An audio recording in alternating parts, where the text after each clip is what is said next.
Cela fait bien longtemps que la gare du petit village de Garsonne n'a pas vu passer de voyageurs. Aujourd'hui, seules les vaches daignent y brouter et les rails se voient désormais envahis par la végétation.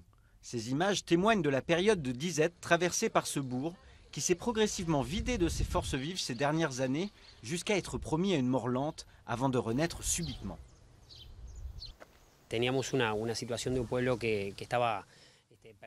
Nous en étions à un point où les gens du village avaient perdu toute perspective.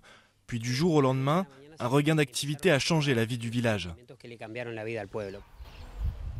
C'était il y a moins de 10 ans. Le village a retrouvé de la vigueur grâce au tourisme. Et paradoxalement, le fait qu'il était quasiment déserté est devenu son principal atout. Le calme est impressionnant. Il ressemble à n'importe quel village sud-américain, mais avec ce côté chic.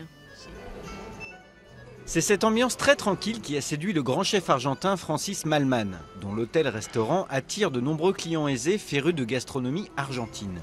Au menu, des plats finement élaborés à base de viande et de poisson, qui sont cuits à l'ancienne, puis assaisonnés et accompagnés des produits du potager personnel du chef. Nous servons des plats typiques argentins. C'est un peu comme avoir un petit bout d'Argentine ici, en Uruguay. Cette escapade séduit les visiteurs qui cherchent à s'échapper, le temps d'une journée, du tumulte de Punta del Este et des autres stations balnéaires de la côte orientale uruguayenne. Certains en profitent même pour y passer la nuit, comme dans cette demeure de charme qui ouvre ses portes lorsque son propriétaire britannique est absent. Attention toutefois, ces tarifs ne sont pas à la portée de tous les portefeuilles.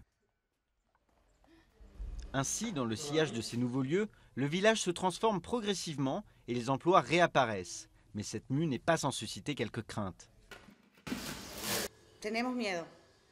Nous sommes parfois inquiets. Nous ne voulons pas perdre notre tranquillité. Devant l'engouement général et la flambée des prix immobiliers, plusieurs villageois ont déjà cédé à la tentation de vendre leurs propriétés. Les autres résistent encore, en espérant que Garsonne conserve son cachet originel malgré ce nouveau tourisme.